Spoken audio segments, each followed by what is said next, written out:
Welcome to another one of our series, and this one's on angels, fairies, and the unseen forces. Doo doo doo doo. How many of us here today have seen an angel or had an experience with an angel? All right. How many with a fairy? Uh huh. Any with a leprechaun or an elf? An elf. Okay, good. Uh huh. Well, we're going to explore these, and we're going to explore why some of us see them and some don't. Do you realize that all of us here have the same rods and cones in our eyeballs? Same. Yet some of us saw a spirit, a angel, uh, a fairy, or something of the light realm, maybe momentarily or maybe frequently. So it's not the eyeballs. You understand? It's not the physical body. It has something to do with your state of consciousness. For example, a great story we have here is there used to be a camellia bush out behind the old building. And that was the only building we had for a long time. And then we had the second building. Um, and one day, little Ruth Lenore, who I worked with, she was the leader of the prayer group, the Glad Helpers prayer group. She was coming down the stairs by the camellia bush, and all the little brownies were on the leaves in their green and red outfits with the curly shoes, and they had the little vest and the curly hat, and they said, if you go get your camera, we'll let you take a picture of us. Of course, Ruthie turns around and runs in to get it. Well, Hugh Lynn's office, Edgar's firstborn son, sees the brownies in the bush because his office is right next to the bush. He comes out. Here comes Ruthie. They're both looking at the bush. Well, Joan Grasser, a colleague I worked with for years, and David Abrig, at the time, he was the official photographer for ARE. Here's Ruthie taking pictures of the brownies in the bush, and David can't see them. Neither can David's camera when he looks through. So he's very frustrated. And Joni can't see them. She turns to Hugh Lynn and says, Hugh Lynn, why can you two see them and we can't? And he said, because it's more a state of consciousness than it is a certain type of eyeball. Do you understand? Your physical body is not limiting you from doing this. Now, in some cases, not seeing them is what your soul wants to happen for a few years or many years or this whole lifetime, because your soul wants total focus on the opportunity in the external world. You understand? Because you know how we get, if we get into something airy-fairy, we run off with it, and we don't get anything done. And I lived through the 60s in which many of us were airy-fairy. And we didn't do anything, and then we got to be 30 years old and had to go get a career. If we were going to get married and have babies, somebody had to put the roof and the food. And the next thing you know, we became very physical, very real. And by the time we were 40, some of us were executives, making money, in debt. So you see, there's this movement back and forth. And Edgar Cayce's readings say, this incarnation, your soul was intentional and purposeful in coming here to learn some lessons, be a gift to others who are going to struggle through this life, and to grow our intuitive, soulful senses over our physical senses. And so you see, what we're going to talk about today is, Edgar said, psychic ability is nothing more than the natural senses of your soul. You're in your body, so you have the five senses of your body. If you get in touch with your soul self and you allow it more presence, now you start to develop a sixth sense. We all talk about the sixth sense, don't we? We know it's there. Well, that, Edgar says, is because you opened up a little more and you let the subconscious self, the deeper self, through the veil. And so it's more present. And intuition, the sixth sense, comes. But there are more. And eventually you can have clairaudience, clairvoyance, and they come. But you have to stay focused on your soul's purpose for this incarnation, because if you don't achieve that, no matter how great your psychic senses are, you miss the opportunity.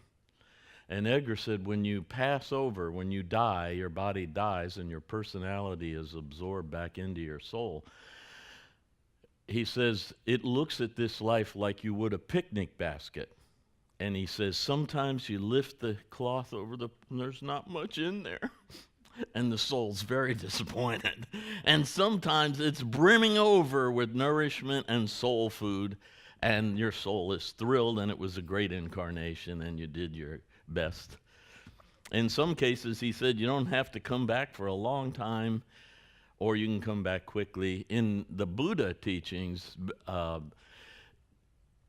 if you do achieve a certain level of enlightenment, you are free of the wheel of birth, life, death, rebirth, the constant reincarnation of the karmic wheel. However, there's also the teaching of the bodhisattva, which means you have overcome the wheel, but you love us and we're still idiots and you're coming back to help us. Do you see? So some of you might be here simply because you care about others, and it's a tough life, but you put up with it anyway to help us. And that's a bodhisattva energy. So there's a lot of dynamics going on with unseen forces that we need to be aware of. And Edgar Cayce, his wonderful readings help us to look into these other dimensions. Another thing I want to start with is an understanding of the light and dark forces. And I write about this a lot. There definitely is evil. But in the highest archetype of this teaching that goes back 5,000 BC, 5,000 BC, the highest archetype, dark is not evil. Dark is unseen, hidden. That's what that word means. We do have evil. I'm with you all the way on that.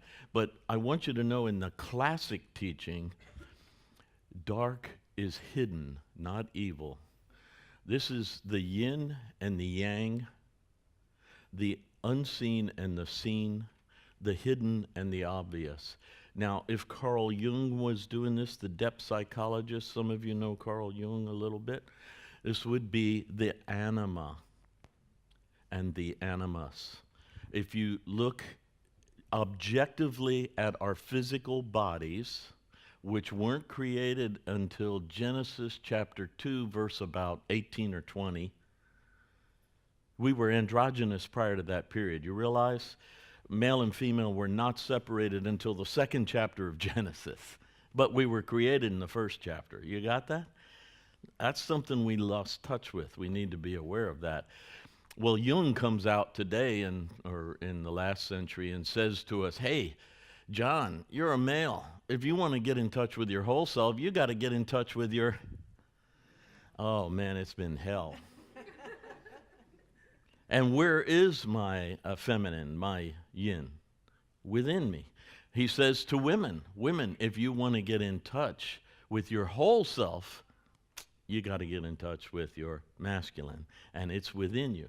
And we've been doing this now for almost 100 years of this. We think it's nothing more than a social movement or a psychological movement, but actually it goes back to chapter 2 of Genesis, in which the two parts were separated.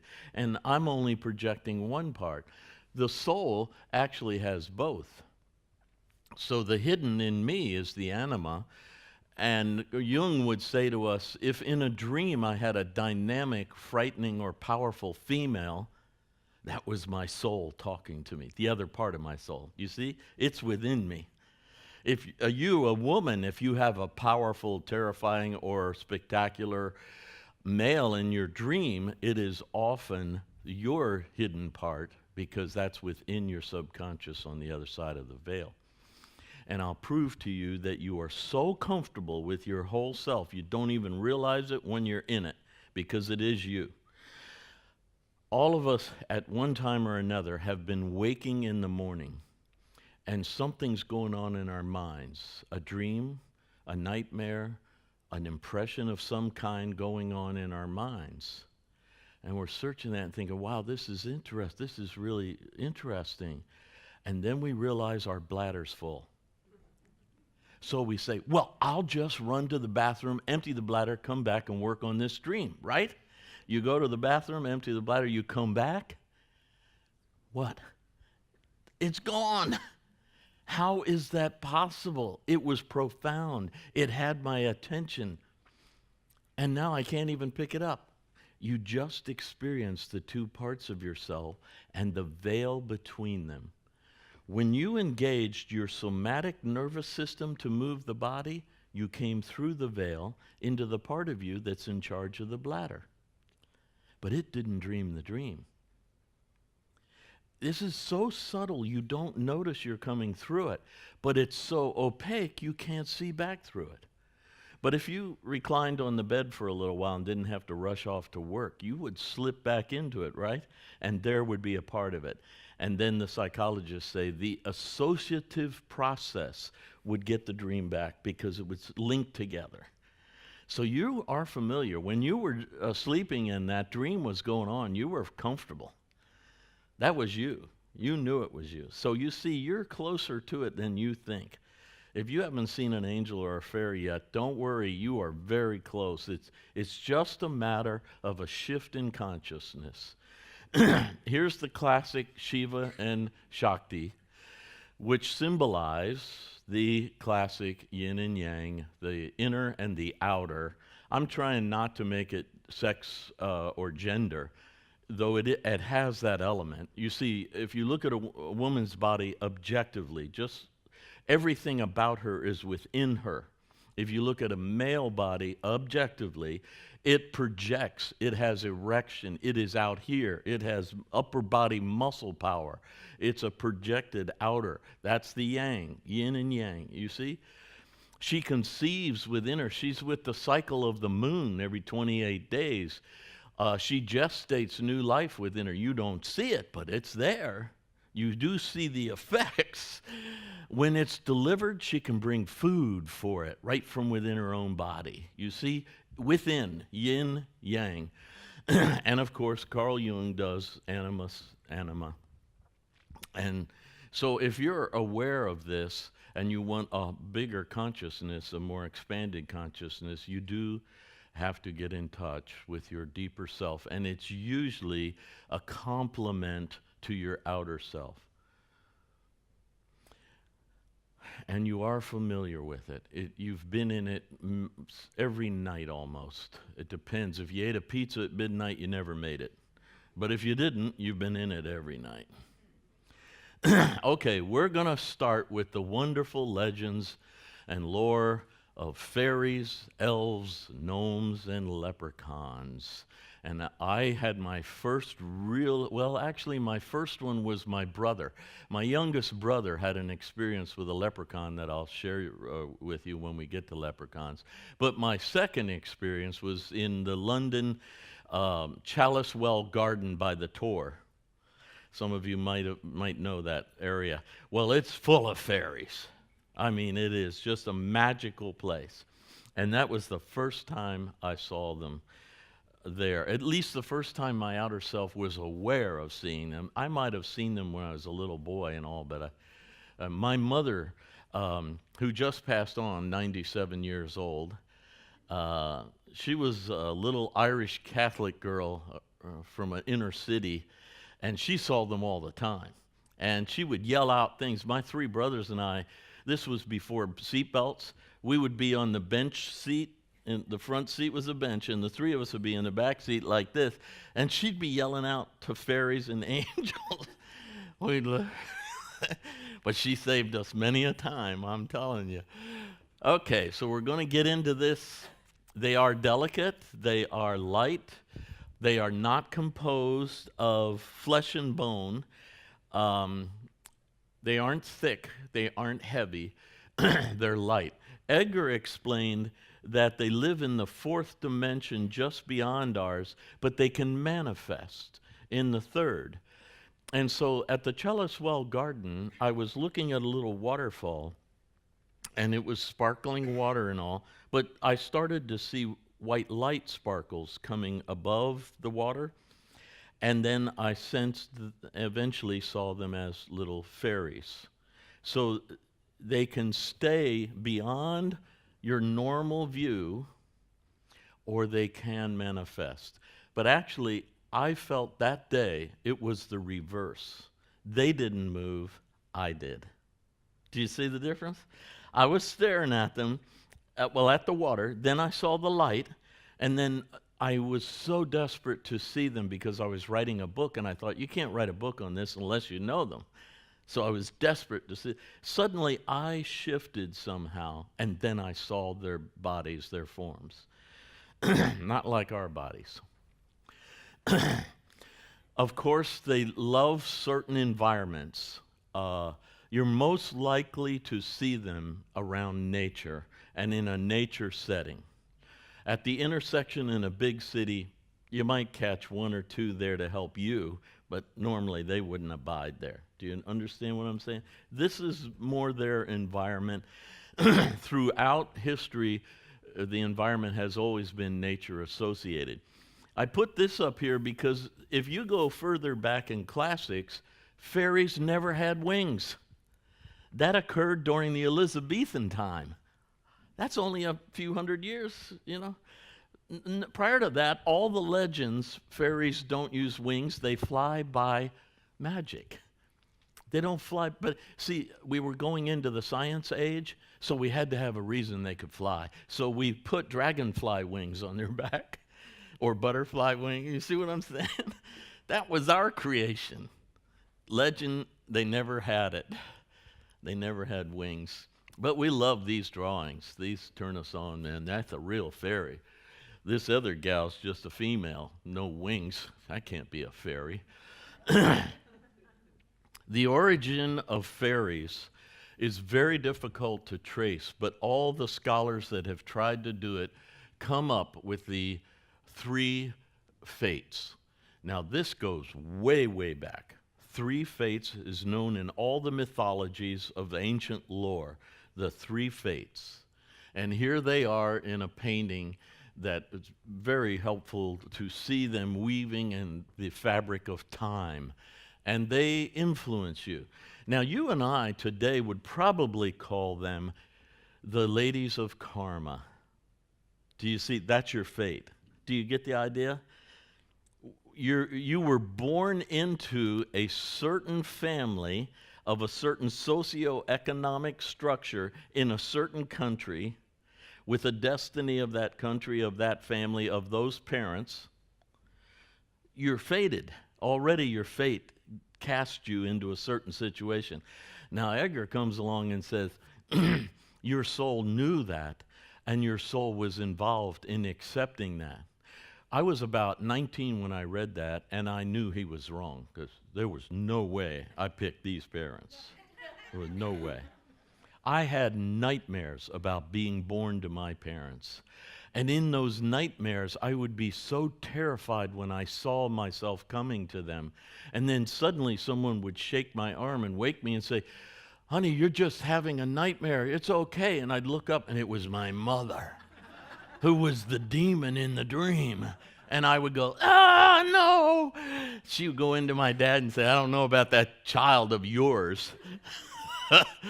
But later we grew to love one another. We played bridge together. We played golf together. We got to really heal the whole karmic crap that we had to deal with.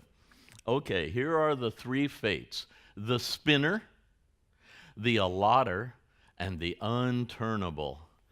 Now, Edgar, when it came to the unturnable, said, you will meet what you have done, but you can meet it in grace or in full-out karma. That's your choice.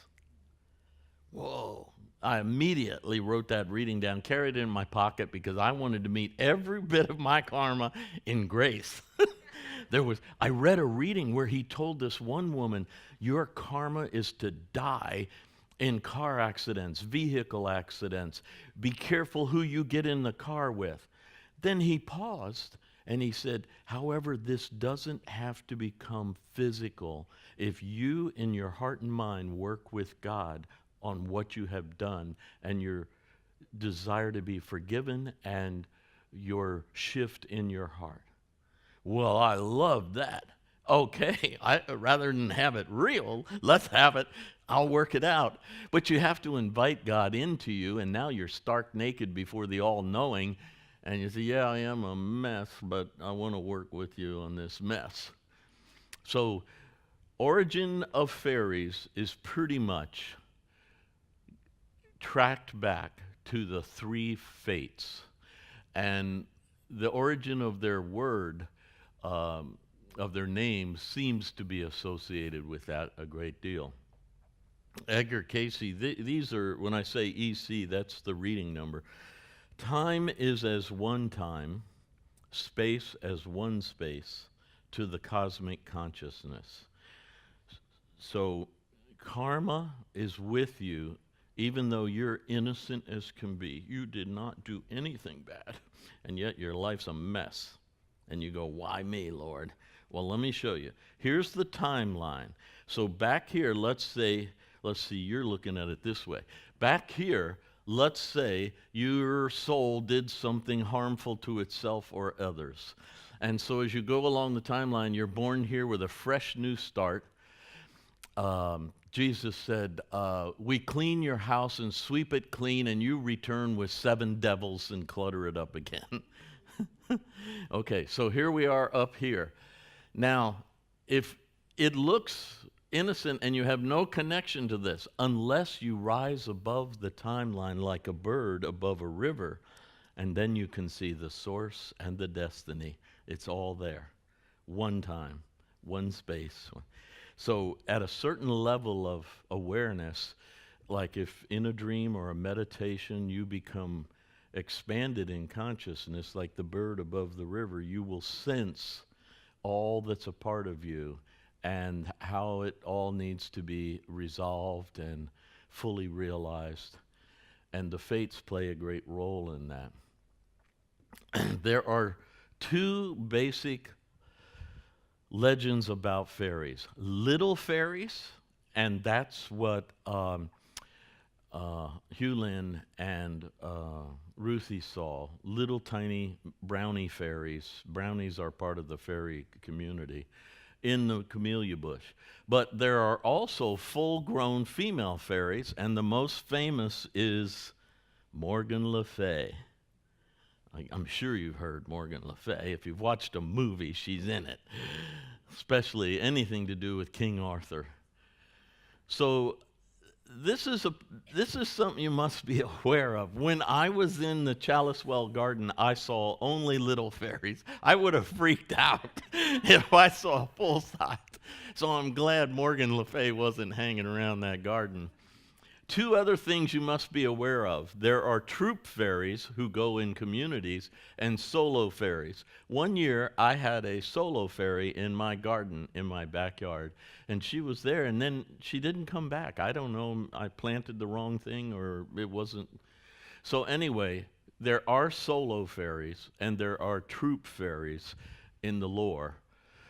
There are tiny fairies and there are full-size fairies.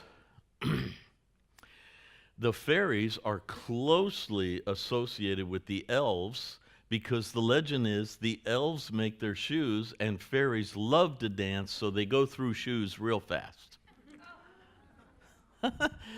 I think we should look at this like interpreting a dream. You see what I mean? They're understanding shoes, understanding, and they do so much that they wear their understanding out, and then they need some fresh understanding. You see where I'm going with this as a dream? But it is true, you will see elves associated with fairies. Now, this is one of the weirdest readings Edgar Cayce gave. It was for an oil man. Now, he had come from Texas up here, and he wanted to get a reading on how he could find oil. And Edgar tells him that the brownies have been trying to tell him where the oil is the whole time, but he doesn't listen. And this guy asked Edgar if he should go to London and talk to a scientist. And Edgar said, no, you should talk to the brownies. They know where the oil is. That sure shifts your mind, doesn't it? It shifted me. I was in my 30s when I read this reading, and I started to look more for intuitive guidance rather than external guidance from my brilliant uncle or my professor or some author of a book. I started to try to seek intuitive guidance, a sense of where the right direction was. And that really changed my life for the better. I hadn't written a book. I was late 30s before I wrote and those efforts from about 30 to 38 brought the flow of ability to write a book, because the flow of creative awareness started to happen because I went within instead of always without. Elves are much more like us. Not physically speaking, in flesh and bone, but they have human weaknesses. Fairies, fairies don't. They're blitheful spirits, happy. As you could tell, Ruthie was looking at happy little brownies with no issues at all. I don't know how they felt 10 years later when they chopped the camellia bush down. You know, paved over paradise in the song, you know. But that's not the case for elves. Elves really struggle with our challenges of the human frailties, and they have those. Also, legend holds that elfin males are attracted to human females. But I think that was a Middle Ages thing to scare the women into submissive activity. Honestly, if you look through the historical lore, you see this crap going on. And you know it's that age where woman is starting to rise with the goddess energy, and the men are going, oh no, oh my God. No, don't let that happen. And they create stories.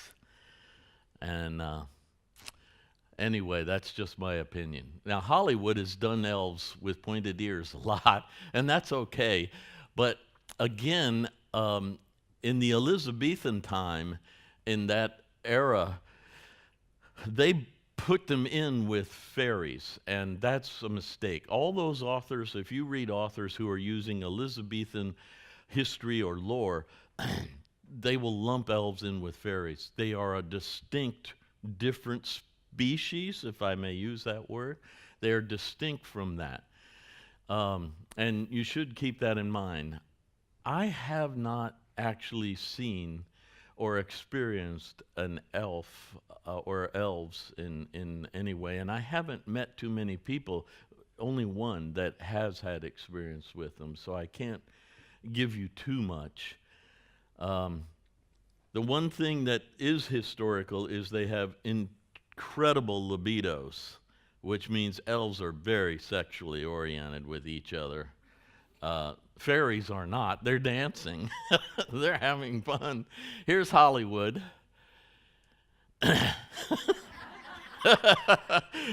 Oh, man. What we do with our legends. Okay, we come to leprechauns. Having an Irish Catholic mother, and I had my father's still alive. He's 90, going to be 98.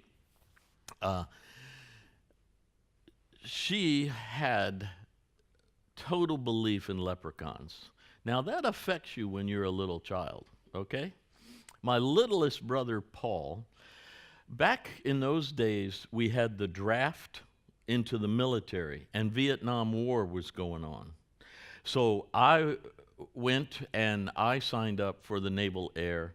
My brother behind me, the second brother, he was 4F because he had acne on his back, and they wouldn't let you go to Vietnam because it always got infected. So they gave, and he was much stronger and more powerful than me, became an FBI agent. And he was so furious that little old squirrely me listening to classical music got 1A and he got 4F. He was furious. He didn't talk to me for months over that issue. But my third brother, Paul, he was terrified. He was a light, happy-go-lucky guy. So he was then by the time Paul came up, it was the lottery. They drew numbers, and Paul's number was very low, so he knew he was going to Nam. And he was crying on my mother's living room floor. In the living room on the carpet, he was crying when he heard something, and he looked up, and there was a leprechaun. Now, I think my mother had drawn that spirit.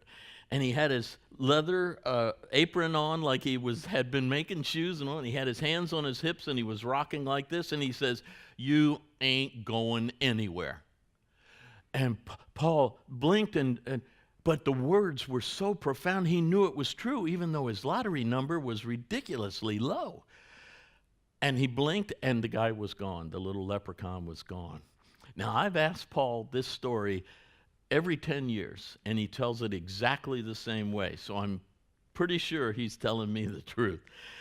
Then he took a deep breath, he sat up, and he knew the words that leprechaun spoke were absolutely true. And sure enough, the lottery came up to within 5 numbers of his, and we stopped it.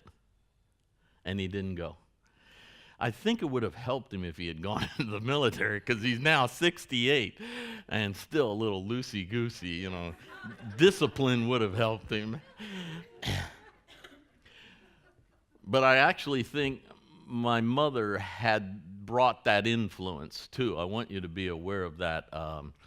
She was very much a mystical lady. One time, my father was a naval officer. We were stationed in Argentia, Newfoundland, and there was a huge snowstorm, ice on the road.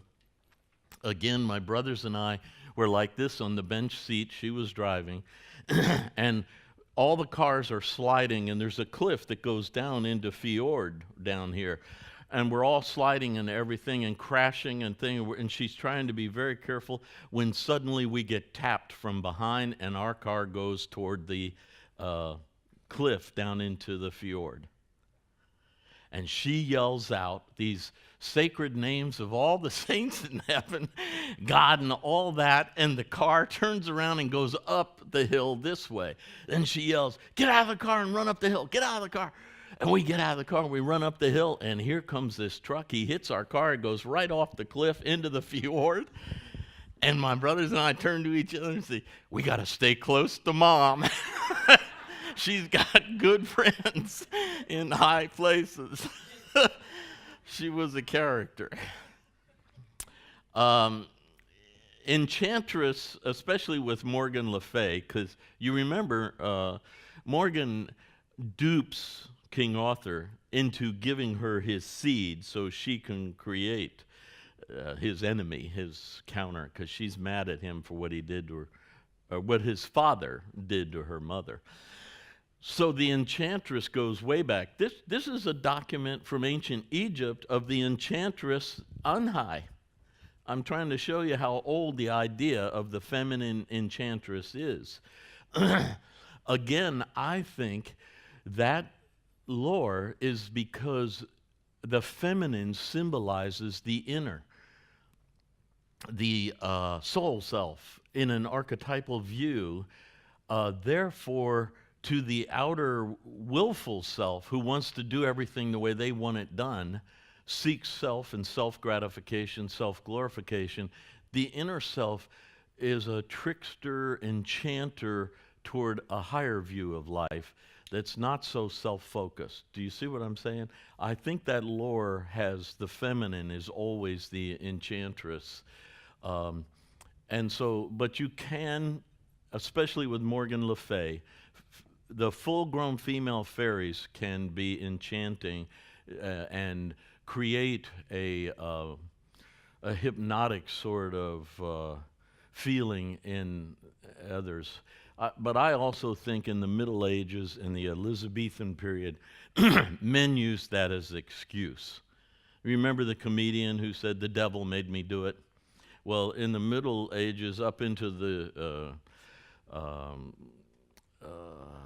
I guess we would call it the Enlightenment period, men were using excuse was she made me do it. And remember how in religion they started to develop the idea that Eve tricked Adam into eating it.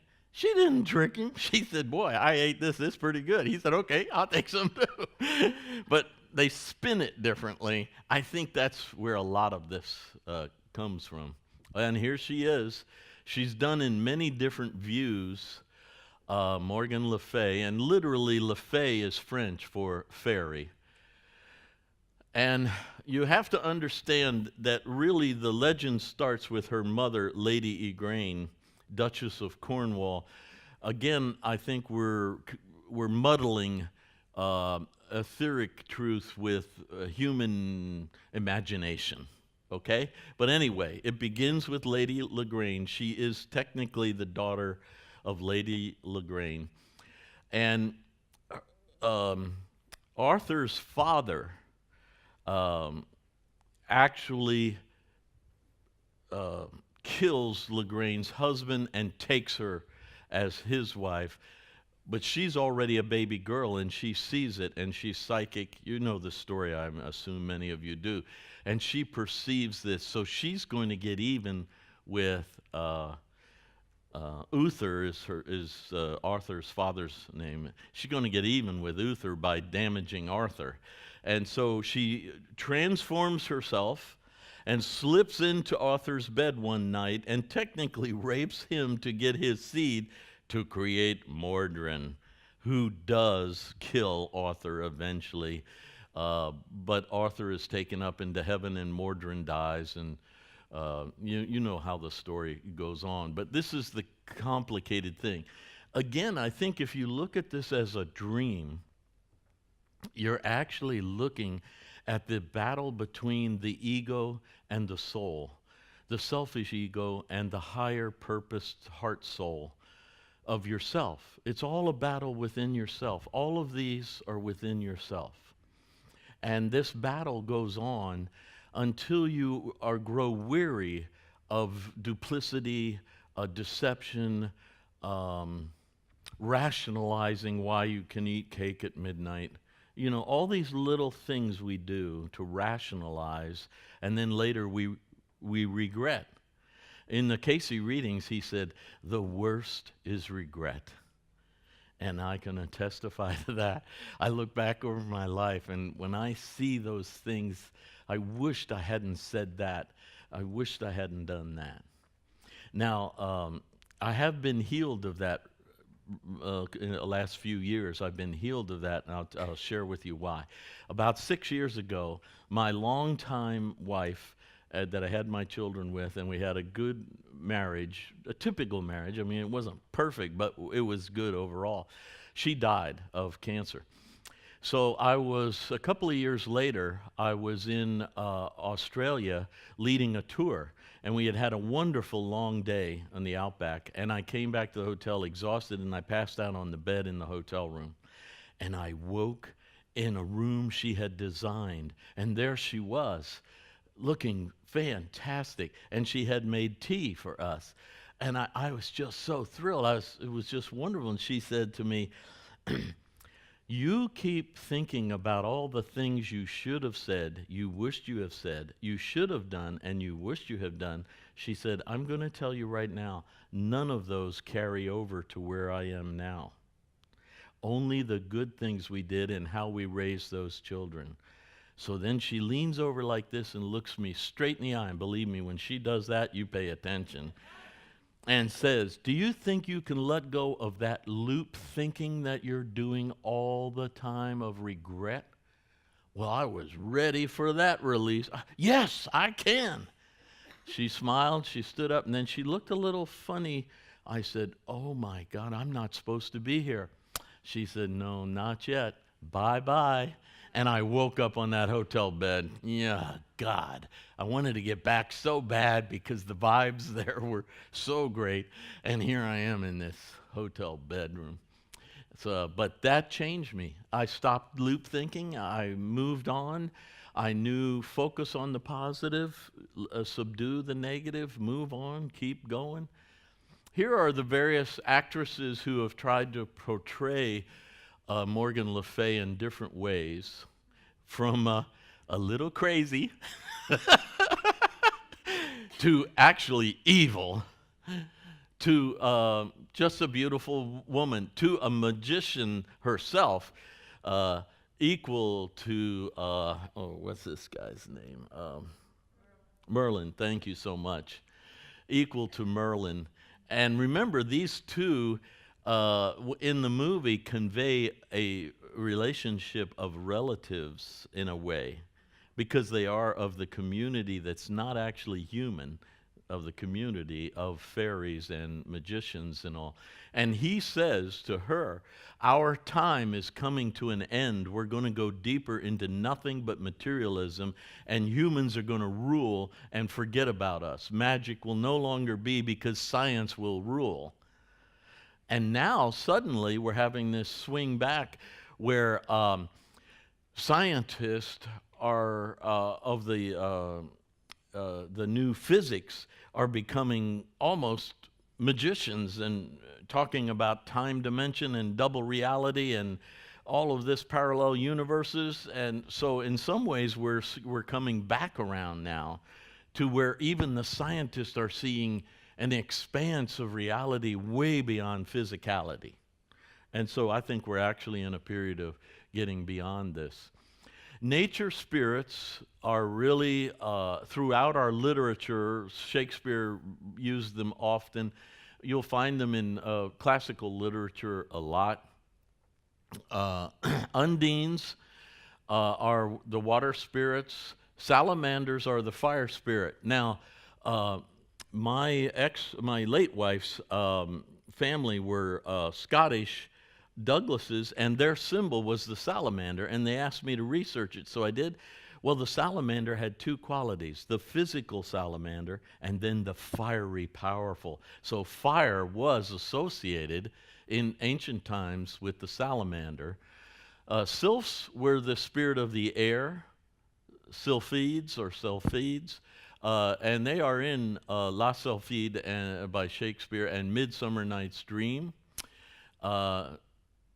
Paracelsus, I'm going to show you some of his stuff in just a minute. He wrote all about these. In fact, he is the only extant source for this information, and it only comes from the 1500s, unless you use Greek and Roman mythology.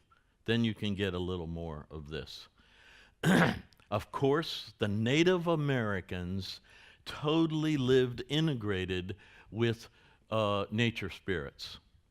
And they built totems. They even identified characteristics of their personality with certain animal energies. And you were supposed to become aware of the animal archetype that you were acting like, that your spirit was similar to, and that would help you. And this is not only in North America, but Central and South America all had this concept. And we've reignited it again by bringing up their stories lately. Gnomes are really tricksters, not our real friends. They love to bring us our karmic weakness and make us trip over it. Here's Edgar Cayce talking to a woman. Don't be afraid to acknowledge that you see fairies as you study, for you will nurture these experiences. Don't be afraid to say that you see the gnomes, which would hinder people at times. So even he acknowledges gnomes. So I think the tour company, the hotel company on TV, might have made a mistake, kind of like General Motors picking Saturn for their car. Saturn has a negative. Well, gnomes are not exactly going to get you the right hotel, because their goal is to help you grow. Don't want to grow right now, just comfort. Okay, to another person he explained, before this incarnation, the entity was in Scotland. The entity began its activity as a prodigy, as one already versed in the associations with the unseen or elemental forces, the fairies and those of every form that do not give expression in the material, like we are, way, and are only seen by those who are attuned to the infinite. Now, it's not your eyeballs, it's your consciousness. Even he comes out and says that. And Hugh Lin, his son, told David that that's why he and his camera couldn't see them. He had a reality dimension that was so strongly structured he couldn't pick up on a fourth dimensional reality because the three dimensional was the only reality. Whereas Ruthie was very much, she was meditating, 2 or 3 times a day. She was a loving heart. She had dreams of angels and things. She was a spirit of great expansive awareness of the mystical. So she did see them. Fairies, pixies, sprites, brownies, nixies, gnomes, nature spirits, kobolds, duendes, goblins, wee folk, elves, fauns, trolls. I'm going to show you trolls in a minute. The fates, I showed you those, and so on. However, you must be careful not to link mermaids, mermen, centaurs, satyrs, sirens, harpies, and others of this kind. They are not part of that community we're talking about. According to Edgar Cayce, they are a result of the earth not having any humans, and then the spirits of us human beings wanting to come in, and there's no physical body. No human physical body yet. Edgar called it no perfect body. So we pushed our way into animals and looked in this dimension using their senses because we were powerful spirits, and so we could push ourselves into their nervous system. And the problem was when we withdrew with some of their characteristics. And so half horse, half man, half bird, half woman, half fish, half woman, mermaid, That's what Edgar explains. I know it's bizarre, but it's in our mythology everywhere if you look in the mythology. But these are not part of the little people, the fairies, the sprites and all. These are definitely us making a mess of physicality. Then Edgar says, Genesis chapter 6, God regretted making them. It was a mess. So God's going to start over, cleanses everything, makes a more perfect body, or keeps the bodies that were human-esque, like Noah and his family and all. And the story is much bigger than just the Noah. Anyway, and we go on now totally giving seed to itself. The law of nature was everything gives seed to itself. So a fruit tree births a fruit tree, a cat births a cat, and humans birth humans. No more mixing of them. Now in Hinduism, transmutation or transmigration was still a concept, but Edgar says it was true in the beginning, but it stopped. And now everything is structured more tightly. And that happened in chapter 6 of Genesis, just so you're aware. Okay, here's my favorite slide. These are trolls. This is Mother Troll, and this is the little fairy they found. And Mother Troll says, look at them, Troll Mother says. Look at my sons. You won't find more beautiful trolls on this side of the moon. She wants her to marry one of her troll. I just love the picture, so I put it up there. Harry Potter captured the generation, or maybe 2 below me, the one below me or 2 below me, because they read these. Now, these are kids don't read. They use cell phone. They were reading these books this thick, every one of them, and loving it. And this is part of that lore. And I think it's because somewhere inside them, they knew magic was there. They knew there were many qualities of beings and spirits and all, and they loved those stories. Okay, now we're going to jump to the elementals. Now, Edgar explains elementals are not quite people or beings. They are the fundamental elements of building life. And they are water, earth, fire, and air. Those are the four basic elementals. Now, in human lore, there is found a legend of a fifth element. In human lore, the fifth element is ether. It happened mostly, it got real intense when medical science in the past, I don't know, 500 years discovered the ability to make you so unconscious they could cut you open, fix you, and sew you up using ether. But ether was very uncontrollable, and so they had to progress. So when I was writing about this, I interviewed an anesthesiologist. And do you know what these top pros who make millions of dollars told me? They have no idea how it works. That's what they told me.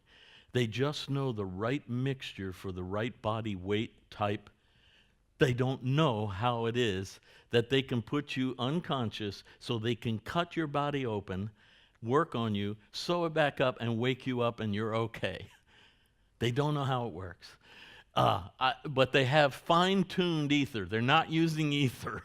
Don't say John said they're using ether. But what happened was humans said, there is an element somewhere that will enchant a human into an altered state that is beyond physical life. And so they have now the 5 elements. Scientists come along and they say, no, the 5th element is plasma, electrified particles. I'll show you that in a minute. And this helps a lot. Okay, here's Paracelsus. In 1566, he shows the connection of the 4 elements, and like I already went through with you, the gnome is earth, undine is water, and sylph is wind, salamander is fire. Now there, Edgar associates them with the 4 lower chakras in your body.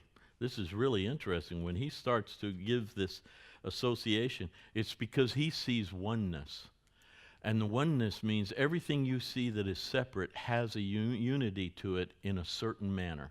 And the unity of the 4 lower chakras with the elementals is your lower earthy self. And then you move into this will chakra that he says is like the ether or the plasma of higher vibration.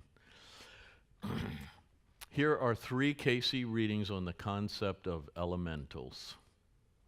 Those things that deal more with the elementals or with the constituents of things rather than people will bring the greater mental and physical development for the entity.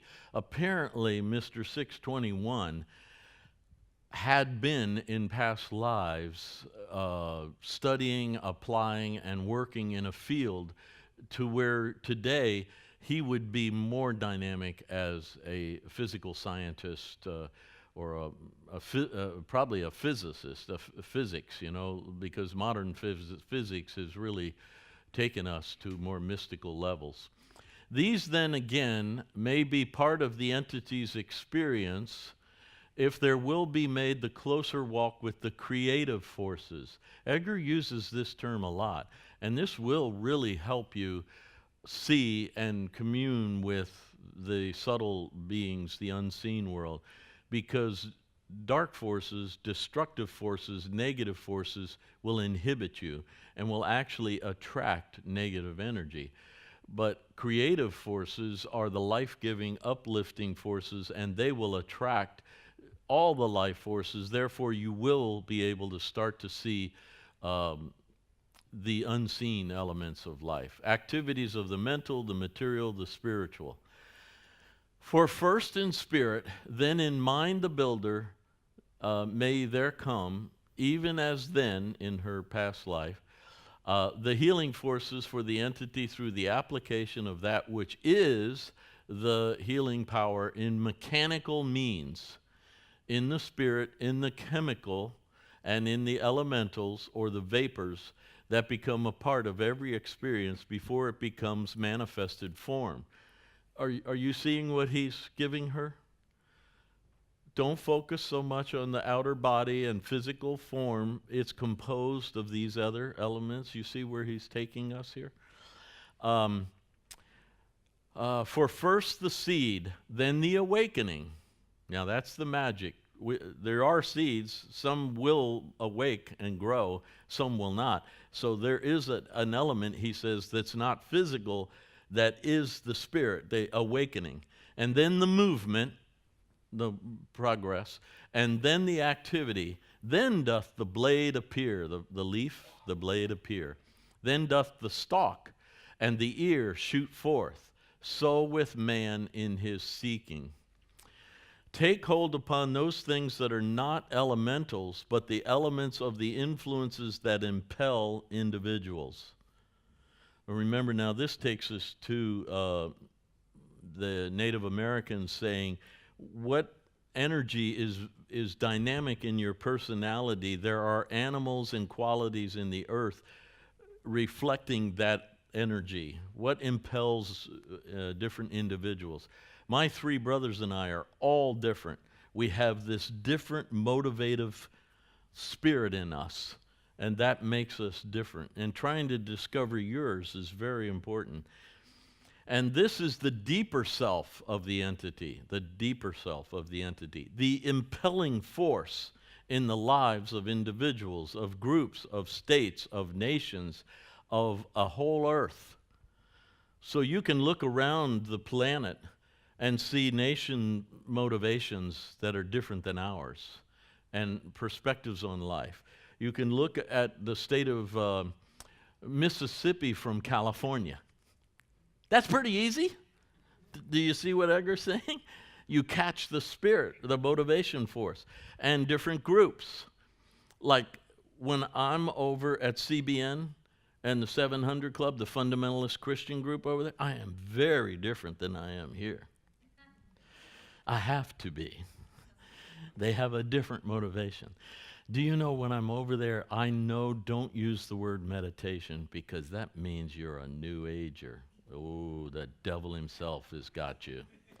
But if I say silent prayer, they love it. What's the difference here? I love silent prayer. Oh, I do too, silent prayer. And I go, man, if I had said meditation, this woman would have decked me right there. But I said silent prayer. Okay, here's the diagram. This is Edgar's reading here, and he's given you, and you can see, I am in a solid body, but if you've ever meditated, you can get into a level of vibration, and I'm from the 60s easily, so I know vibrations. And I can feel more fluid. And if somebody coughs or slams the door or something, it's like they threw a rock into my pond, and I get all whacked out. But if I stay in the meditation, I will settle the pond again. So I'm very fluid, like liquid. If I keep getting excited and higher and inspired, I start to become like vapor. And my vibrations of my solid particles are speeding up. Do you see what I mean? The electrons are jumping out of their field, and I'm getting more excited, and I feel like vapor, cloud-like. And remember, the angel said, you will see Jesus return as you saw him go, as by clouds. Hint, hint, higher vibes. To us 60s people, that's higher vibes. Do you see? Then all the scientists are telling us is that vapor, when it becomes charged particles, it's plasma, and now it's alive with power. I think that's the spirit meets your effort, and suddenly you are getting the life force charge that you're looking for, and you really come alive, and you become more youthful, more vital. Your body is better, your mind is better. Changed in its vibrations to produce the element or the force, as is termed in man's terminology as dimensions that give it, whether it may be solid, liquid, gas is vapor, gas, or what its form or dimension. If you think of these things when you try to meditate or when you're, like back in the 60s, we used to say to each other, oh man, she's got good vibrations. Do you know what that meant? You could feel her vaporous dynamic. You could feel. And then we'd also say, oh man, watch out for her. She got bad vibes. Do you remember that? We even wrote songs about vibes. All right, this is one of my favorite slides. Edgar Cayce says, spirit is the natural, normal condition of an entity. I'm standing up here in this overweight lump of flesh, blood, and bone, and he's telling me it's not my natural condition. My natural condition is spirit. That's really tricky to awaken to. But here, if you look back, you'll actually see the Egyptians are drawing my body and telling me I have a bird-like quality of my soul that is lighter and able to lift out of the body.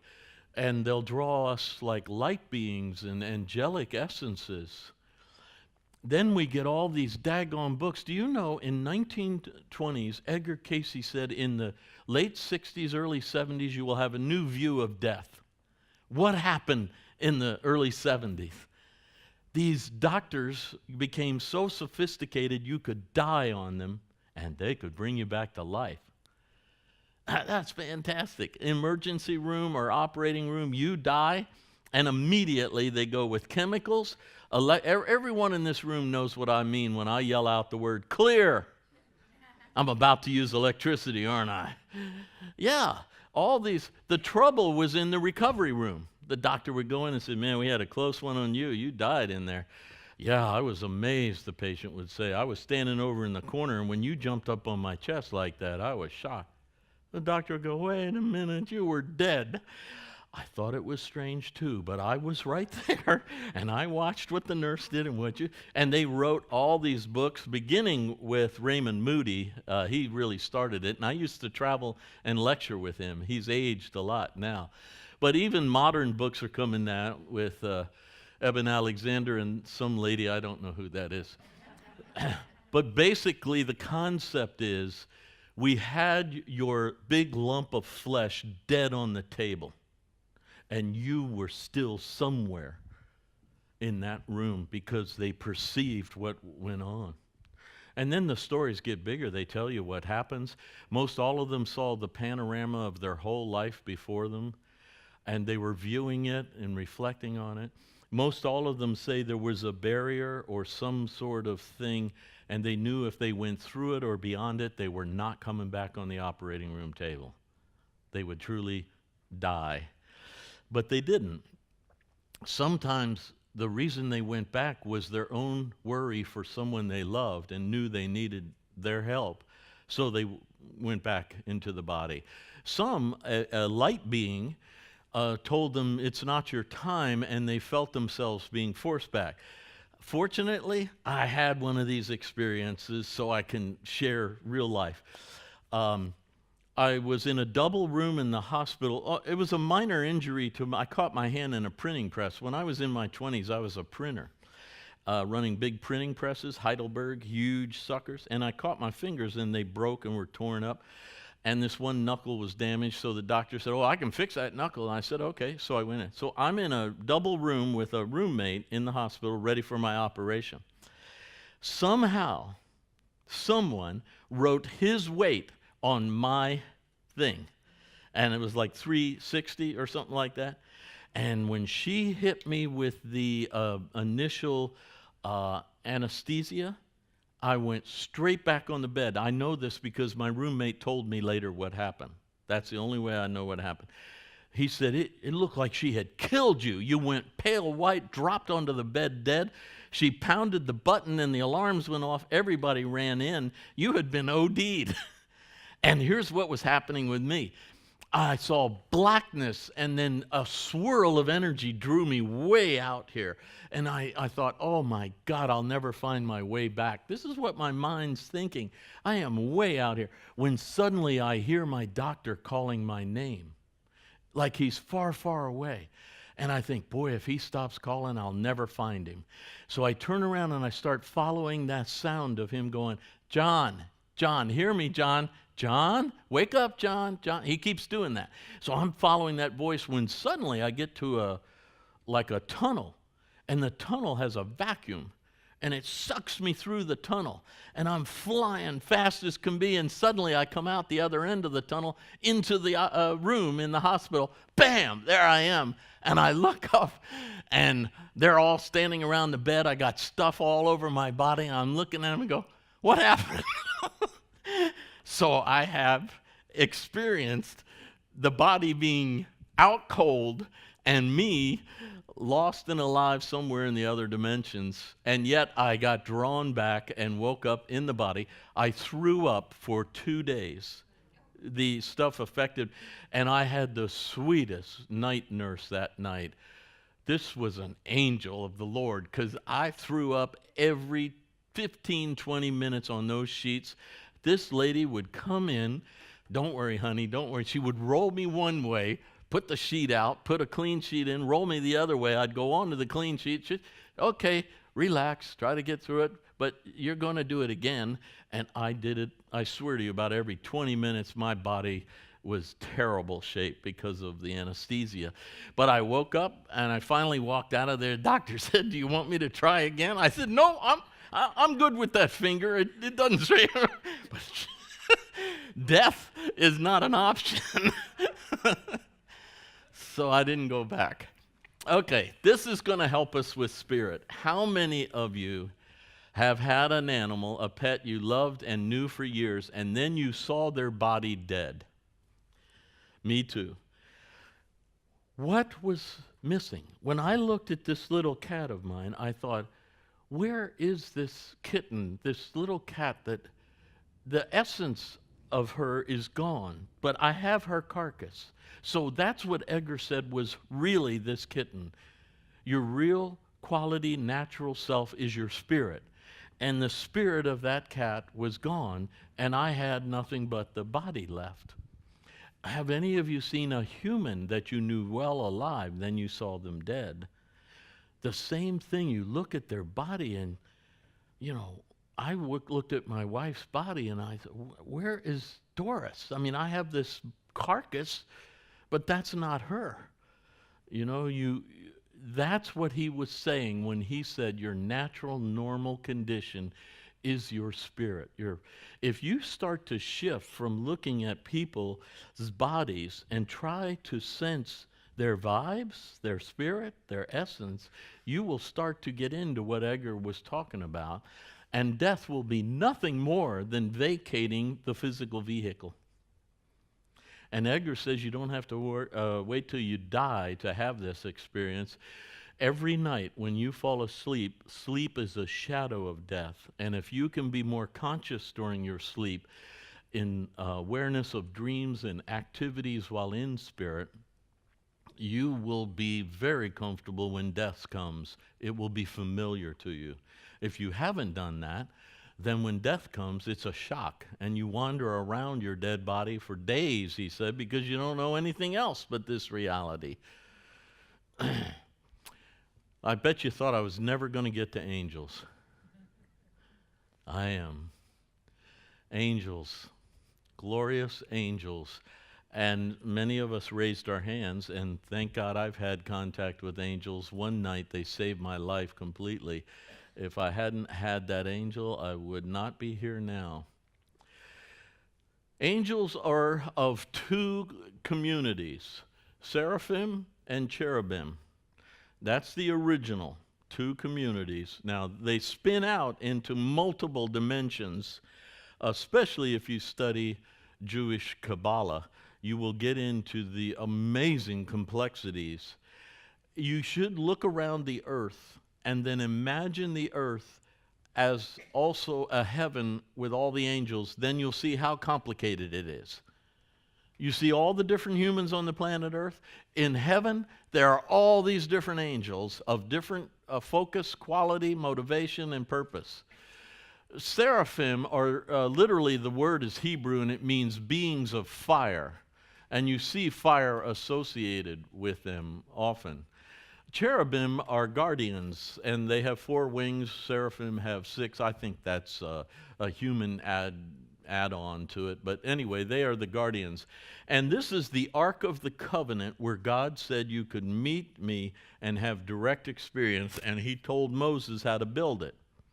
Well, one of the things he told Moses to do was put cherubim on there. Why? Because seraphim are beings, angelic beings of absolute truth. You can't come into their presence and say, well, you know, free will's a difficult thing. I tried my... You either are or you aren't. Get out of here. Cherubim are very different. And that's why they're on the Ark of the Covenant with the mercy seat. Yes, we understand. Free will is so tricky, and I know it's hard, and we will help you and all that. You don't go into the seraphim that way. You either are ready for them or you are not. But the cherubim are your guides, your guards, they help you. And then God tells Moses to put the cherubim in position with submissive wings like this, and then the mercy seats between them. This is the only way you can approach the Ark of the Covenant without fear, and you can't have fear in you. But because it is scary, you're going to meet the omnipotent infinite. Do you understand what's going to happen? They would tie a rope around your ankle. They wouldn't come into the Holy of Holies to help you if something went wrong. But they'd stand on the holy place and pull you out if they heard things going bad with the rope on your ankle. You didn't know all this subtle stuff. Oh, the Jews have all the history recorded. Solid. Well, you know, Aaron lost 2 of his sons in the Holy of Holies. They had the wrong vibes when they went in, and they died in there. Probably the guys holding the rope didn't quite know what was going on and didn't get them out in time or something. But they died, and Moses had to really convince Aaron to stay with the assignment because he was going to quit.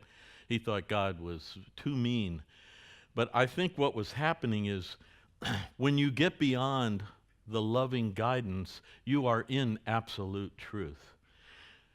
So even in deep meditation, when you get close to the omnipotent, you must have a humble, meek heart and be ready to acknowledge you have misused free will.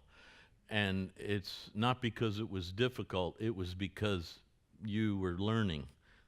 Do you understand? Then that's truth. But you go in there with an excuse and you're in trouble, because no excuses. So anyway, I want you to be aware of that. I guess you realize now you want to meet cherubim. And they aren't those little angels of the Baroque period that are on the walls. They're not little fat babies with wings. I have met them. They are not. Okay, here are the choirs of the angels. This is the classical arrangement. Of course, you've got the great angels, archangels we call them, Michael, Gabriel, and Raphael. Just to show you how complicated it is, Michael has secret, and all the angels have secret names, but Michael's secret name is Sabbathiel. It means the Sabbath. It means the intermission. And Edgar Cayce talks about that. He says, if you would realize and just budget a little time to pull away from the busyness into the Sabbath break, you would actually become aware of the higher truth. But you're so busy, you're so active, your mind is running all the time. You're up and running all day long. You sleep like a stone because you've exhausted yourself and you have no sense. If you would pull away like the Sabbath idea, Sabbathiel, Sabbath, it's the intermission from this. Your soul would be able to breathe and convey stuff to you. So his secret name has a powerful meaning. Once you get into angel lore, it is fascinating, and it's intimately connected with us. Unlike fairies, who don't really need us, want us, or elves. Angels are intimately connected with us. They are very much involved with us. Each one of us, according to Cayce and ancient lore, have a special angel assigned to us called our guardian angel. He affirms that over and over. Okay, here they are: seraphim, cherubim, the thrones, the dominions, the virtues, the powers, the principalities, archangels, and angels, the 9 choirs of angels. Here's Kabbalah showing them with the tree of life, the arrangement. The first trinity, they're broken into 3 trinities. That equals 9, if you're having trouble with me. Beings of fire, angels of knowledge and guidance. So they are the guides because they have knowledge. And one of their knowledge is they know how hard it is being human with free will. Thrones are the bringers of justice. That's karma. You will meet yourself. Edgar assures you of that. The bringers of justice. As you sow, you will reap. But let me show you mercy. Edgar Cayce gave a reading for 2 brothers who came. One was born blind, and the other one had normal sight. And they asked why. And Edgar from trance said, in a previous life, you were 2 of the greatest of the Cossack warriors. The Cossacks had a routine of burning the eyes of the enemy out with hot irons. The one brother did it as his duty, his job only. The other brother did it to inflict pain, suffering, and with a certain amount of joy. Then Edgar paused and said, do you see mercy here? You are only born blind. See? So, anyway, give you an idea of that. Second trinity of the choirs are the dominations or dominions. They are the angels of leadership. Virtues are the spirits of motion. Your virtue moves you toward goodness or the various other 7 virtues. There are 7 virtues, and I can't get into that right now. Powers are the warrior angels, and you definitely have warrior angels. My father being in the military and myself being in the military and my youngest son being in the military, we learned all the military lore. And the militaries of most nations have all, you won't believe it, all the militaries have legends and lores of being helped by legions of angels. I don't know. Third trinity of choirs are the principalities. They have hostility toward God. Why are they hostile toward God? Because they don't think God should have given humans a second chance. Genesis 6 should have wiped them out and never allowed them to live again. But God allowed them. So they're a little pissed off with God about letting us do it over. I found this very fascinating. Very fascinating. Anyway, archangels are God's messengers, and of course, pick one, like Angel Gabriel comes to Mary and announces her pregnancy, right? Angel Gabriel comes to Muhammad and gives him the first insights into spirituality. And the first part of the Quran is actually Muhammad conveying the messages from Gabriel. The second half is Muhammad getting more into the politics of the religion. Angels, guardian angels, every one of us has a guardian angel. And Edgar actually talked about us, we can act as a guardian angel. I'll give you an example. The first time reincarnation came up in the Edgar Cayce readings was 20 years into it. He had been giving nothing but physical health readings. You know what he was called a psychic diagnostician. Anyway, he was in Ohio, and Arthur Lammers asked him about his physical health.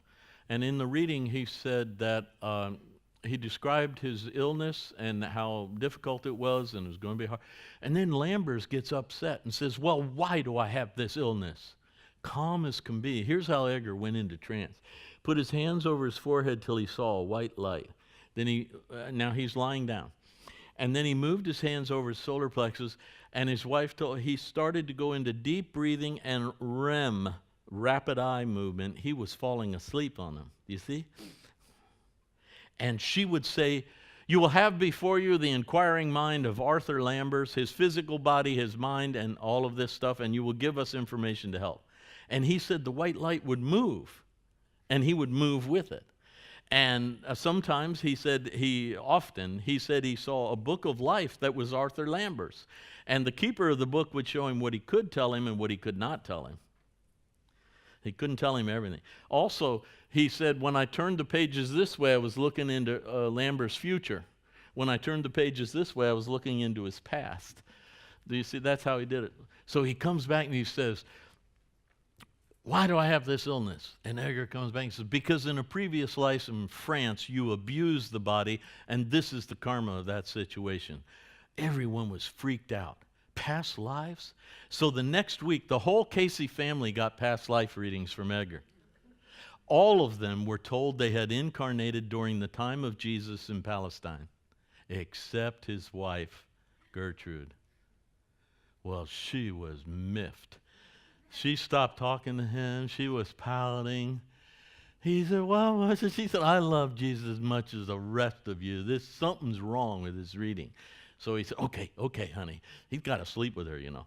He said, "Let's get a check reading and find out why." So they go in and they say, "You gave everyone in the family an incarnation in Palestine during the time of Jesus except Gertrude. What was going on there?" And the voice came back and was upset with them and said, "The suggestion was who was incarnate. The soul of Gertrude was not incarnate. She was the guardian angel of the disciple Andrew. And if she hadn't watched over him, he would have fallen off the path many times." Well, she was okay with that. Guardian angel, disciple Andrew. That's me. Do you see? Her soul could overlook and help an incarnate person, and according to Cayce, we all have this going on. We all have this dynamic going on with us. So this is the structure of the angels. It's arranged with the trinities of the tree of life in Kabbalah. Here's the tree of life, the great I am and the little I am and all the dynamics. These are considered the emanations of the source of life, our God, the creative force. And this is the secret place of the deep, where you go in and none of this expression is there. It's total peace. It's the womb of Mother God, your source of the first essence of life in you. Then you are expressed in these dynamics, the great I am. Well, here are the angels associated with each of the orbs of the tree of life, the emanations. Metatron is the highest. And everybody goes, "An angel called Metatron? That's not even Hebrew, is it? What is this all about?" You can see the angels we know well, but Metatron? And Metatron is both the great I am and the little I am. Do you see? Very interesting. Well, here is Metatron as we've been able to express it, understand it, and it has something to do with the Metatronic cube.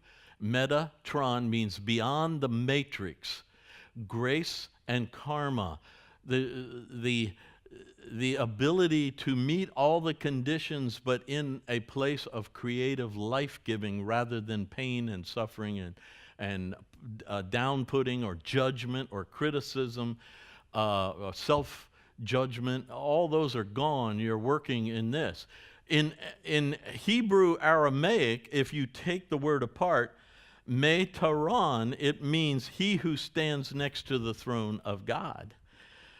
So next to the throne. So you are seeing the higher and the lower, and I just want to show you it's with us, within us, because we are a reflection made in the image of the Creator. So the little I am is in the image of the great I am. And if the little I am gets control of itself and starts using its free will to act more like the Creator, it becomes like the Creator. So that's why you have this idea of beyond the matrix and this great strange angel. No one is really aware of how that all got in there. But the Kabbalists, they didn't hedge. They didn't try to. They just put it up there. That's it. Here's the great Gustave Doré and his wonderful paintings of angels. And here it is. Now you see, the further you get away from oneness, you are more individualized, alone in your own body. As you get into your spirit, you are your angel self, and you still have personality and form. You're a unique angel, but as you get closer and closer, you become merging more with all of them, and you become more like one, and you are not discernible. You are in harmony with one. You couldn't tell God from you or you from God because you are in that harmony. That was the original place, and the Big Bang spun it out so everyone could have an individualized experience with freedom to choose and make choices and grow. And Edgar says, know yourself to be yourself, yet one with the whole. That's the goal. So here you see it here. Now here's the book of Daniel, of the Ancient of Days, and all of us are recorded there, and all the angels know this. I was very upset when I read this reading. I was in college. I was about 21 or 2, and Edgar said, every thought, every action is recorded in your book of life. And I went, oh my God, somebody should have told me this.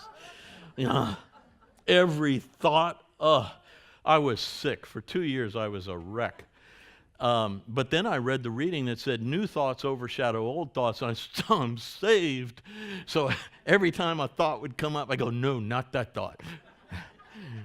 And I started to watch my thoughts.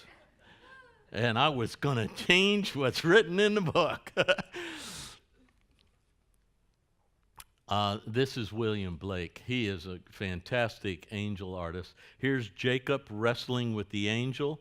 Now, an interpretation like a dream is that this is your outer self seeking to know your higher self and to receive a blessing and a message. And sure enough, Jacob does get that. And his name is changed from Jacob to Israel, he who wrestles with God. Do you see? And that's what all of us are doing. We're wrestling to try to get in touch with our higher self. Here are the angels watching over the body of Jesus in the tomb, and then they open the stone, and he awakes again. Here's Adam and Eve and their angelic spirits. This is, let's see, let me tell you the story real quick. Abraham and Sarah are promised they will give birth to the child who would lead on the Israelites. Well, Sarah becomes 90. She goes through her midlife change. She doesn't have any eggs anymore. So she says to Abraham, I don't know what God meant with that promise and everything. Why don't you go into my handmaiden Hagar and have the promised child with her? And like a typical male, he doesn't even think. Oh, okay. And he gives birth to Ishmael, the father of all the Arabs, who are now the Muslims. What do you think happens to Sarah a couple of months after Hagar births the baby? Yeah, she becomes pregnant. Yikes, 90 years old, she's pregnant. Then she can't have Abraham's mind moving between the two women, so she asks that Hagar leave with her child so Abraham will focus on Sarah and Isaac. And Isaac in Hebrew means to laugh. God made me to laugh by giving me a baby at 90. So I used to tease my mom. She was 97 when I used to tease her in her 90s. I said, now, you and Dad, be careful now. I don't want you to have a baby like that. And she would laugh. Okay, back to reality. Hagar is left with water and food for about 2 days in the desert, and Abraham leaves her. She is praying, and they pronounce her name Hagar. I have been in Muslim countries 40-some times. I've gotten to know them pretty well. And this story they tell it different ways, but the main one is this way. She starts praying to God for help.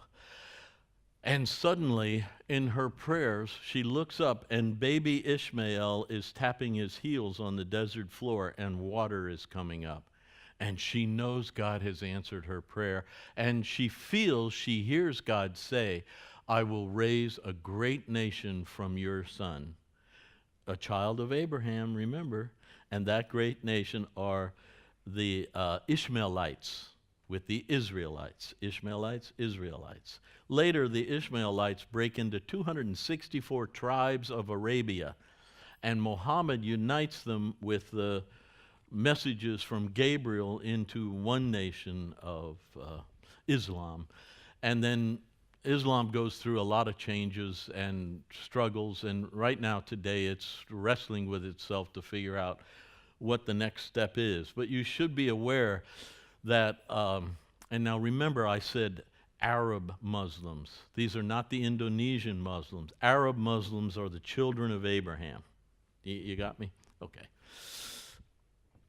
The angel comes in. They really get involved a lot. Opens the door to the prison and lets the disciples out, and these guards fall asleep. The angels cast a sleep over them. I was in the military, and when I was in boot camp, I fell asleep one night on duty. It was Christmas night, and I miss my mommy. I was only 19. I mean, God. Anyway, the angels come and release all the disciples, the apostles, from prison. Go stand and speak in the temple to the people all the words of this life. It's in the Acts of the Apostles, how angels. Now I want you to be aware, this is a physical activity. You have to unlock the jail. You have to knock these guys out. You see what I'm not talking about the bars melting or somehow magically walking through bars. Angels come and open all of those things. That's the way it happened for me. It was very physical. Now, after the Sabbath, toward the dawn of the first day of the week, Mary Magdalene and the other Mary went to see the sepulchre. And behold, there was a great earthquake. For an angel of the Lord descended from heaven and came and rolled back the stone and sat upon it. His appearance was like lightning, and his raiment white as snow. And for fear of him, the guards trembled and became like dead men. Matthew 38. And Mary and them came. And remember, when Mary first saw the resurrected Jesus' body, she mistook him for the gardener until he spoke. Then she realized who it was. Remember on the road to Emmaus? The two disciples that were chatting with the resurrected Jesus did not recognize him till he spoke, and then they knew it was him. So there's something about the magic of your ascended body that's slightly different than the physical. Where this is counterbalanced is Jesus says to Mary, don't touch me, I haven't ascended to the Father yet. And Edgar comes in with his readings and says he hadn't balanced all the forces yet. It would have harmed her to touch him at a higher vibe. Later, when he's in the upper chamber, he's got the balance, and he tells Philip, come put your finger in the hole in my hand. You'll see this is really me. Then later on the beach, he's actually eating fish and honey, masticating fish. This is a physical body now. Do you see? So apparently there is an assimilation of your spirit body, your resurrected body, and your physical body. So anyway, that's what we'll do there. We'll move on. Okay. Now, Jesus talks about little children having angels, and you must be very careful what you do to a little child, because their angels are always before the face of God, the Father in heaven. Remember this passage? And I love this artist. She's a Mormon artist, but I don't hold that against her. It's a joke. Beautiful work there, showing how natural, but a very important, see that you do not despise one of these little ones, for I tell you that in heaven their angels always behold the face of my Father who is in heaven. Do not neglect to show hospitality to strangers, for thereby some have entertained angels unawares. This is Paul writing. So I'll quickly tell you my angel story because I was unaware that I was in the presence of an angel until he left. And then I realized what I had missed out on. When I was in my 20s, I was the manager of a bluegrass band. We used to play all around. And Rocky Top was our opening song and our closing song. We had a great time. Well, we were up in Minot, North Dakota. You almost are out of this country. That's how far away we are. Way up there in Nowheresville. And we didn't get done till like midnight, and I'm driving back to Virginia Beach in my car. And I come down out of North Dakota into South Dakota, and I'm going to go across the top of South Dakota and then down into Nebraska. And it's about 2 in the morning now. So I'm coming across the northern part of South Dakota, when I see a hitchhiker on the road, 2 in the morning. Normally I would never, but I couldn't stop it. I mean, I was impelled to pull over and pick this stranger up. He gets into my car, closes the door. I pull out again, and we're going, and he says to me, where are you going? And I said, I'm going to route so-and-so and turn south. He said, you don't want to do that. That will drive you through the Wounded Knee Indian Reservation, and last week they shot 2 FBI agents. They are not going to treat a young white boy nicely if you drive through their reservation. I had no idea. Wounded Knee, I hadn't been reading newspapers. I didn't know. I said, oh, no, I don't want to do that. He says, go up to route so-and-so, past that turn, and then turn south, and you'll be okay. So I say, okay, so I drive past the Wounded Knee Reservation, and 2 or 3 in the morning, I turn to the other one. He says, I'll get out here. So I stop the car, pull over. Now, I'm in the Great Plains.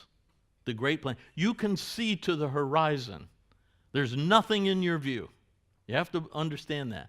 He gets out of my car, closes the door. I look back. There's no traffic. I mean, there's nothing on the road. I look around. I look for him to make sure I don't hit him or something. And he's not there. So I get out of the car. Now I can see forever. And he's gone. And all the hair on my body stands up. And I realize, oh my God, I picked up a guardian angel who kept me from getting beat up at least, if not killed, by offending the Indians. And so I got back into the car. And I'm just like, somebody knows I'm out here. That's what really scared the poop out of me. Somebody knows I'm out here. And I drove to Nebraska. You know, it was so weird. But that was one of my best angel encounters right there. Unawares. Explain enlisting the aid of angels and its spiritual and material significance to these particular entities. Every experience is an assurance. And he has given, behold, the face of the angels ever stands before the throne of God. The awareness in self that thou may be one with, equal with the Father God, as his child, as the brother, sister of the Christ, thy Savior, thy brother. And as the awareness comes, it is as the angel of hope, the angel of announcing, the angel of declaiming, the angel that would warn, the angel that would protect. So see all these qualities of service that certain angels can do. For these are ever as awarenesses, as consciousnesses of the abiding presence that, quote, he hath given his angels charge concerning thee. By that very desire that, Lord, thy will be done within me today. So you see how intimately connected angels are with us? Fairies are not given this charge. Elves are not. But angels are intimately connected with human beings and are involved in our lives. even when we're not aware of it. And again, he states it's an awareness, it's a consciousness. It's not so much the physical. Is it through the guardian angel that God speaks to the individual? Answer, ever through that influence or force as he has given. Quote, ye abide in me, and I in thee. As the Father abides in me, so may we make our abode with thee. That's John 14:15. And then as the guardian influence or angel is ever before the face of the Father, through same may the influence ever speak, but only by the command of or attunement to that which is thy ideal. What then is thy ideal? In whom have ye believed, as well as in what have ye believed?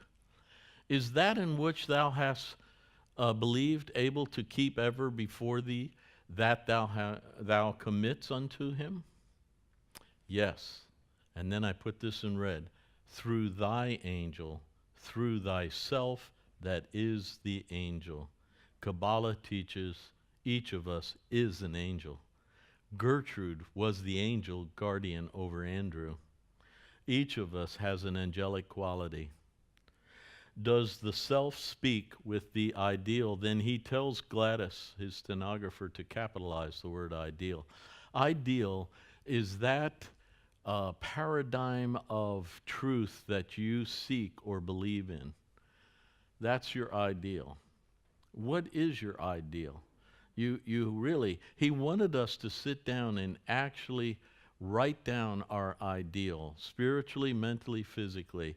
And he said to do it in pencil, because as you grow, you will change, and you will want to rewrite that. I have done that for some 40 years. It's a challenging thing to do. Recently, I've noticed my ideal has gotten much more mystical, expansive. But when I look back, I was looking at my journal from 1986, and I have a life on one side and dreams on the other. And my ideal was so physical. I mean, I need this amount of money. I want this type of relationship with my wife. I want this job. I want that. Now it's so different. But the important thing for you to be aware is that despite your personality's sense of aloneness, you have within you an angelic being who is ever before the throne of the Father, ever before the face of the Father. And you came from the womb of the mother, and you will return to that. I mean, you really are a part of this whole thing, even though life is crazy, and tomorrow you will have to put your pants on. You will have to pay the mortgage. Yes, mundane life goes on despite this high ethereal thing. The spiritual nature of angels is expressed in the account which Zechariah gives of the revelations that came to him as the ministry of an angel, and that the angel spoke in him. Unfortunately, new revised biblical translations have changed that the angel spoke with him. But the little adverb was in him. Talked within me is exactly the original, if you look at it in the original Hebrew. For all must coordinate, just as the Godhead, Father, Son, Holy Spirit, so within self, body, mind, and soul. He said illness was when you're out of sync with this. The Kabbalah agrees. Illness is disharmony in the function of the dynamics of ourselves. When we're sick, it's because we're out of balance, out of harmony. And he's saying pretty much the same. Mind is the builder, mind is the way, as the Christ consciousness. Christ consciousness means conscious of God, God consciousness.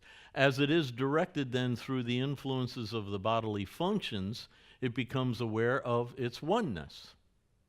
And oneness is health. And thus is the guardian force made to be at one with the whole of the purposes and desires, and the will of the individual. Edgar explains that the two nervous systems, the central, the brain, and the spinal column, and all the nerves that I use, and the autonomic, the deeper nervous system, they can get out of harmony.